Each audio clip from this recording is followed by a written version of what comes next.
Very good morning વિદ્યાર્થી મિત્રો. Mechanical engineering diploma semester 4માં સેકન્ડ આપણો જે સબ્જેક્ટ છે મેટ્રોલોજી એન્ડ ઇન્સ્ટ્રુમેન્ટેશન, જેની અંદર આપણે ચેપ્ટર નંબર 1 ડિસ્કસ કરી રહ્યા છે. લાસ્ટ લેક્ચરમાં આપણે એરર ઇન મેઝરમેન્ટ એટલે કે મેઝરમેન્ટ કરતી વખતે કયા પ્રકારની ખામીઓ સર્જાય છે એના વિશે સરસ મજાની માહિતી મેળવી. ઓકે, મોટાભાગનો જે પોર્શન છે ચેપ્ટરનો બેઝિક કન્સેપ્ટ છે અહીંયા પૂરો થાય છે. હવે આપણે મેઝરમેન્ટ માટેના જે એક્ચ્યુઅલ ઇન્સ્ટ્રુમેન્ટ, જે ટૂલ યુઝ થાય છે, જે સાધનો યુઝ થાય છે એના વિશેની માહિતી મેળવવાના છે. ખૂબ જ ઇમ્પોર્ટન્ટ અને વારંવાર એક્ઝામમાં પૂછાયેલું અને આગળ પણ ફ્યુચરમાં એક્ઝામમાં પૂછાતું રહેશે અને પૂછાશે એવું એક સરસ મજાનું ખૂબ જ ઇન્ટરેસ્ટિંગ કહી શકાય એવું ઇન્સ્ટ્રુમેન્ટ આજે આપણે જોવાના છે. ક્લિયર છે? Vernier calipers.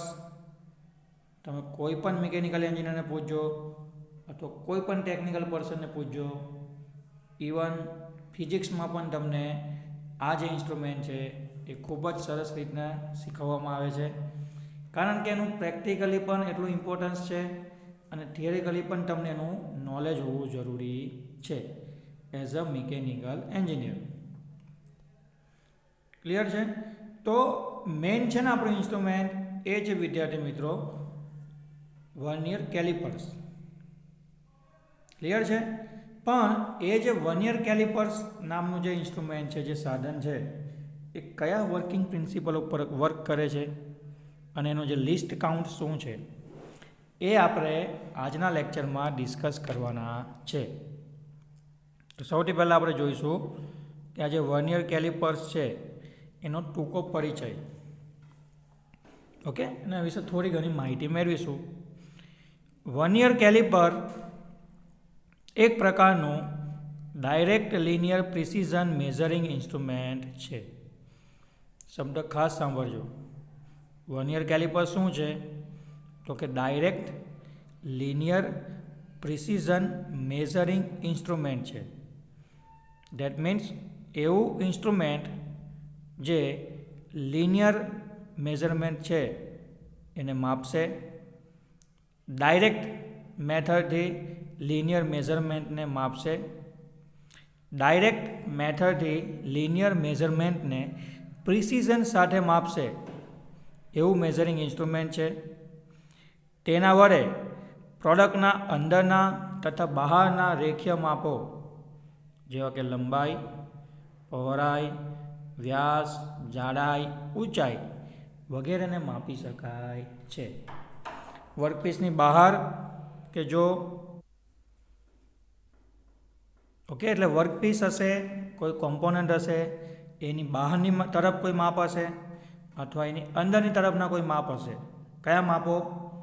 જેમ કે લંબાઈ, પહોળાઈ, વ્યાસ,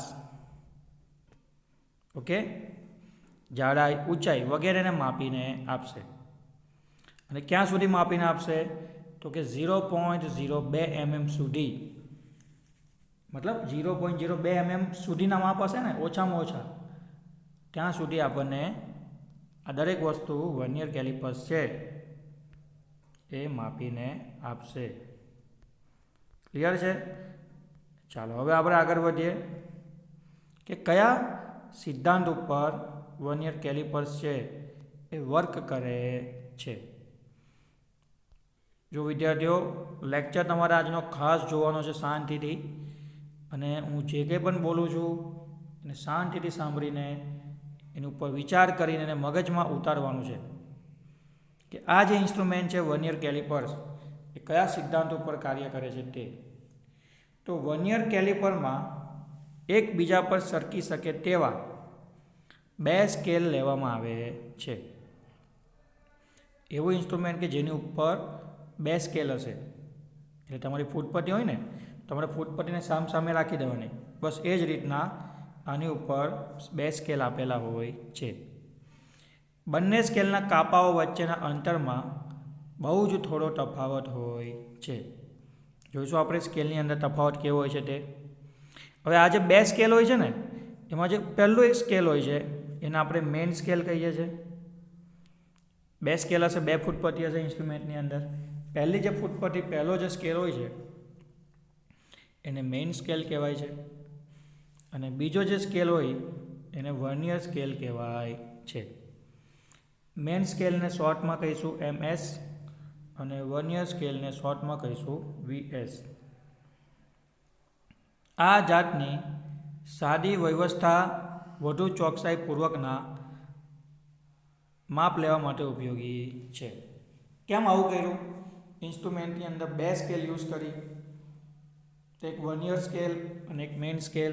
તો કે આ વ્યવસ્થાના લીધે આ ઇન્સ્ટ્રુમેન્ટથી આપણે જે કોઈ પણ લિનિયર મેઝરમેન્ટ કરીશું એ મેઝરમેન્ટની અંદર ચોકસાઈ આવશે, એટલા માટે આવું કરવામાં આવે છે.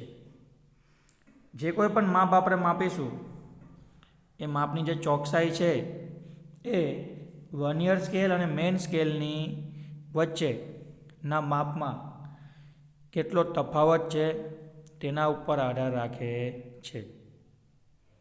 જેટલો તફાવત ઓછો એટલું માપની અંદર આપણને ચોકસાઈ જોવા મળશે. ક્લિયર છે? તો આ વર્કિંગ પ્રિન્સિપલ ઉપર આપણું વર્નિયર કેલિપર્સ શું કરે છે? વર્ક કરે છે. હવે એક કેલ્ક્યુલેશન આપ્યું છે જે ખૂબ જ ઇમ્પોર્ટન્ટ છે, જેને કહેવાય છે લઘુત્તમ માપ. That means least count of vernier calipers.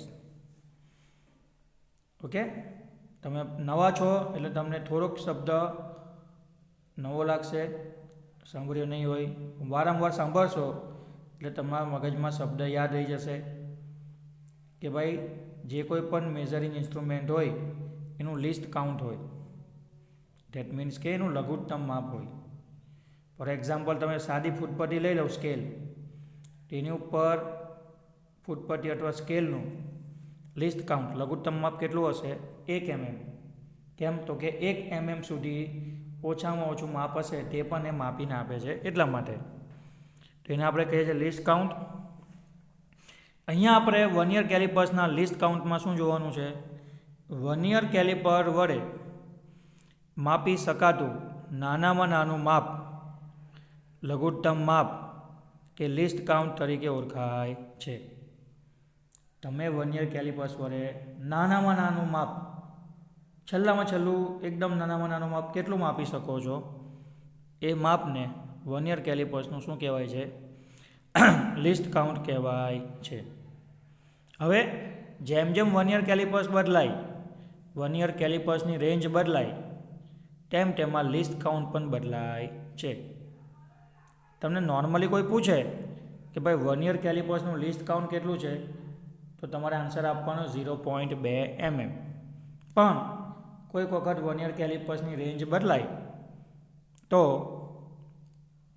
આ જે લિસ્ટ કાઉન્ટ છે એ પણ બદલાય છે. તો આપણે શું કરીશું? કોઈ પણ ઇન્સ્ટ્રુમેન્ટ હોય, આપણે એનું લિસ્ટ કાઉન્ટ કેવી રીતના કેલ્ક્યુલેટ થાય છે એ કેલ્ક્યુલેશનની મેથડ જ શીખી લઈએ. મેથડ આવડતી હશે તો પછી કોઈ પણ ઇન્સ્ટ્રુમેન્ટનું લિસ્ટ કાઉન્ટ આપણે ઇઝીલી શીખી શકીશું. ક્લિયર? તો જોઈએ આપણે લિસ્ટ કાઉન્ટ કેવી રીતના શોધાય છે તે. ક્લિયર? ચાલો થોડુંક જોઈ લઈએ. અમુક વર્નિયર કેલિપર્સમાં મેઇન સ્કેલ પરના દરેક નાના કાપાઓ વચ્ચેનું અંતર 0.5 mm હોય છે. વર્નિયર સ્કેલ ઉપર કુલ 25 કાપાઓ અંકિત કરેલા હોય છે, જેમનું કુલ અંતર 24 કાપાઓ વચ્ચેના અંતર જેટલું થાય છે. મતલબ અહીંયા તમે ફિગરમાં જોઈ શકો છો શું કહે છે કે આ નીચેનો જે તમને સ્કેલ દેખાય છે ને, આ નીચેનો સ્કેલ, ઓકે, તો આ નીચેના સ્કેલ ઉપર ટોટલ 25 ડિવિઝન એટલે કે 25 ઊભી લીટી પાડેલી છે. જો આવી 1 2 3 4 એવી આ કેટલી લીટી પાડેલી છે? 25 ઊભી લીટી પાડેલી હોય છે, એટલે કે 25 ડિવિઝન આપેલા હોય છે. 25 ડિવિઝન એટલે 25 ભાગ પડે, પણ લાઇન કેટલી હશે? તો કે 24. તો વર્નિયર સ્કેલ ઉપર 25 ડિવિઝનને આ નાની નાની 24 લાઇન વડે શું કર્યા હશે? ડિવાઈડ કર્યા હશે. એટલે એવું કહેવાય કે વર્નિયર સ્કેલ ઉપર ઊભી લાઈન કેટલી છે અથવા કાપાઓ કેટલા છે 24. વર્નિયર સ્કેલ ઉપર કાપાઓની સંખ્યા કેટલી છે વિદ્યાર્થી મિત્રો 24. ને દરેક કાપા વચ્ચેનું અંતર કેટલું છે 0.5 mm. ક્લિયર? તો અહીંયા જોજો તમે કે જે મેઇન સ્કેલ છે, મેઇન સ્કેલ ઉપર એક કાપાનું માપ એટલે કે નજીકના જે કાપા હોય એની વચ્ચેનું અંતર હશે 0.5 mm અને વર્નિયર સ્કેલ ઉપર ટોટલ કાપાઓ કેટલા હશે 25. ક્લિયર છે? હવે તમે પાછા કન્ફ્યુઝ થશો કે સર તમે એમ બોલ્યા કે 25 ભાગ પડે છે અને 24 કાપા પડે છે. હા, અહીંયા તમારે કરેક્શન કરી દેવાનું. વર્નિયર સ્કેલ ઉપર કાપાની સંખ્યા હશે 24 અને દરેક કાપા વચ્ચેનું અંતર કેટલું હશે 0.5. તો આપણે શું કરીશું 24 ગુણ્યા 0.5 કરીશું. કેટલા કરીશું વિદ્યાર્થી મિત્રો 24 ગુણ્યા 0.5. જો તમે જોઈ શકો છો 24 ગુણ્યા 0.5. 24 ગુણ્યા 0.5 કરો એટલે જવાબ કેટલો આવે 12 mm. ક્લિયર? જવાબ કેટલો આવે છે 12 mm. હવે વર્નિયર સ્કેલના એક કાપાનું માપ, આ જે વર્નિયર સ્કેલ છે નીચેનો એનો એક કાપાનું માપ કેવી રીતના મળે આપણને? તો કે ઉપર આપણો જવાબ કેટલો આવ્યો 12 ભાગ્યા ડિવિઝન કેટલા હતા વર્નિયર સ્કેલ ઉપર ભાગ કેટલા હતા 25. તો 12 ભાગ્યા કેટલા કરવાના તમારે 25. 12 ભાગ્યા 25 કરો તો જવાબ કેટલો આવે છે 0.48 mm. ઓકે, આનો મતલબ શું થઈ ગયો? તો કે મેઇન સ્કેલ ઉપર જે કાપા છે ને એની વચ્ચેનું અંતર કેટલું છે? તો કે મેઇન સ્કેલ ઉપર એક કાપા વચ્ચેનું અંતર 0.5 mm અને વર્નિયર સ્કેલના એક કાપાનું માપ 0.48 mm. શાંતિથી સાંભળજો, ડિસ્પ્લે ઉપર ધ્યાન આપજો, હું જે બોલું છું એના પર ધ્યાન આપજો, શબ્દ પકડજો. મેઇન સ્કેલના એક કાપાનું માપ 0.5 mm અને વર્નિયર સ્કેલના એક કાપાનું માપ આપણે કેટલું શોધ્યું 0.48 mm. હવે તમારે શું કરવાનું 0.5 એટલે 0.50 પણ બોલાય 0.5 પણ બોલાય. તો 0.50 અથવા 0.5 માઇનસ 0.48 કરવાનું. કેમ? તો કે લિસ્ટ કાઉન્ટ એટલે વર્નિયર સ્કેલના લિસ્ટ કાઉન્ટ એટલે મેઇન સ્કેલના કાપાનું માપ માઇનસ વર્નિયર સ્કેલના કાપાનું માપ. એટલે કે મેઇન સ્કેલના કાપાના માપમાંથી વર્નિયર સ્કેલના કાપાના માપની બાદ બાકી કરો અને જે જવાબ આવે એને આપણે લઘુત્તમ માપ અથવા તો લિસ્ટ કાઉન્ટ કહી શકીએ છીએ. કોનું લઘુત્તમ માપ અને લિસ્ટ કાઉન્ટ? તો કે વર્નિયર કેલિપર્સનું. તો આપણે શું કર્યું? મેઇન સ્કેલના એક કાપાના માપમાંથી વર્નિયર સ્કેલના એક કાપાના માપને બાદ કરી નાખ્યું, બાદ બાકી કરી. તો 0.5 માઇનસ 0.48 કર્યું તો જવાબ કેટલો આવી ગયો વિદ્યાર્થીઓ?